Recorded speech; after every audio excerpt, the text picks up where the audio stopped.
Sebelum kita bicara growth split, apa bedanya dengan cost recovery? Perumpamaannya seperti ini. Saya punya sawah, terus ada yang ingin menggarap sawah saya. Kata orang penggarap, kalau sawah ini saya garap, maka hasilnya 100 karung padi, mereka minta cost-nya dikeluarin dulu, biayanya dikeluarin dulu. Kalau biayanya 60 karung, maka yang akan dibagi antara si penggarap dengan si pemilik tanah adalah 40 karung. Perumpamaan ini seperti penggarap itu adalah investor-investor migas, pemilik tanah itu adalah negara Republik Indonesia. Ya.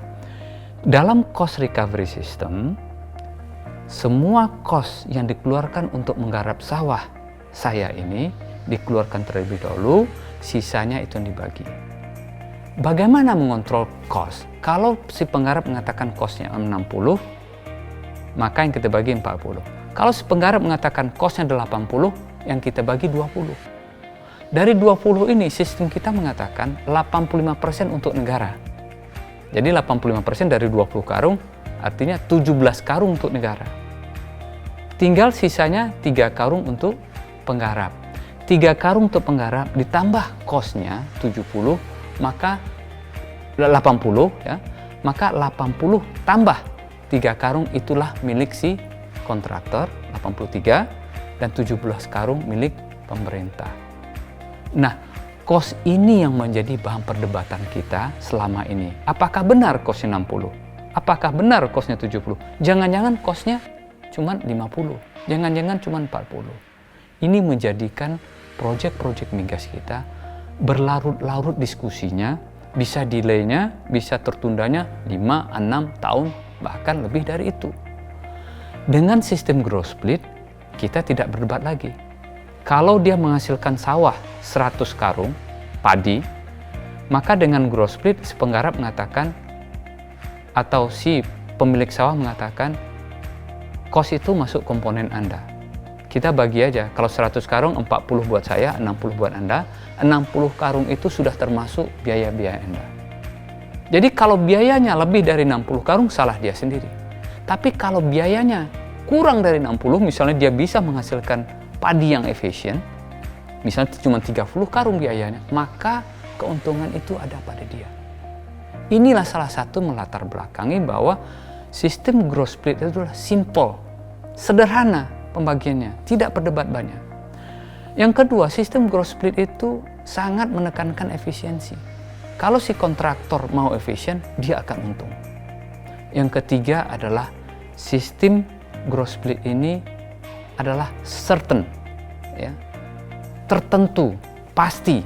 Kita nggak berdebat. Kalau di awal dikatakan bahwa bagian si kontraktor 60 atau 70, bagian punya tanah itu 30, benar-benar 30 kita dapatkan. Dia benar-benar 70 yang mereka dapatkan. Nah, untuk itu datanglah ya, kontraktor-kontraktor asing untuk melihat sistem growth split ini. Apa benar simple? Apa benar ini pasti? Apa benar ini adalah efisien? Yang kita jadikan nanti referensi adalah apa faktanya dengan adanya sistem growth split ini.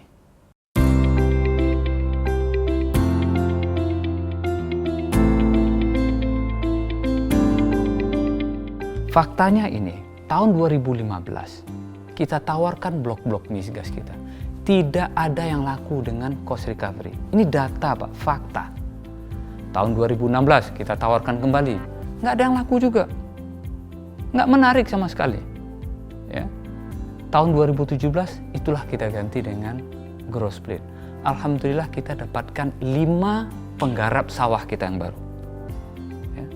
2018 ini kita sudah dapatkan 6 penggarap sawah kita yang baru. Nah, insya Allah kita akan tutup pelelangan tahap terakhir ini. Insya Allah kita akan lebih dari 6 tahun ini. 5 tahun lalu lebih dari 6 tahun ini. Artinya apa?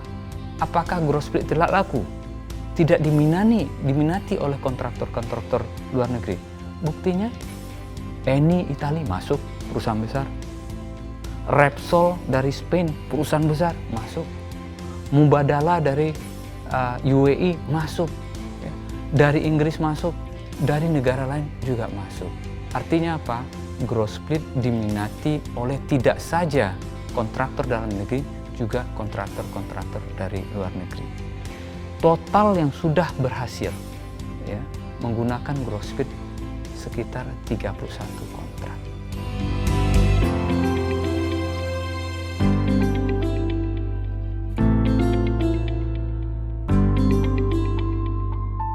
Coba, berapa komponen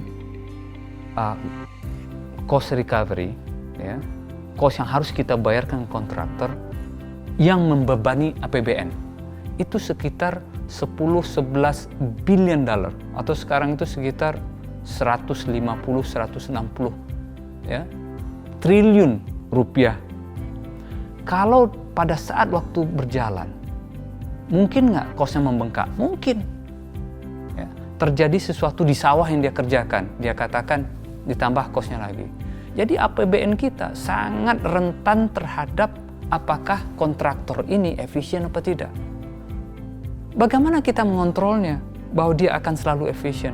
Kalau setiap cost yang dia keluarkan akan kita ganti. Ditambah lagi cost recovery ini. Setelah dia mengeluarkan cost, negara juga memberikan insentif sekian persen. Kadang-kadang 17% dari cost yang dikeluarkan.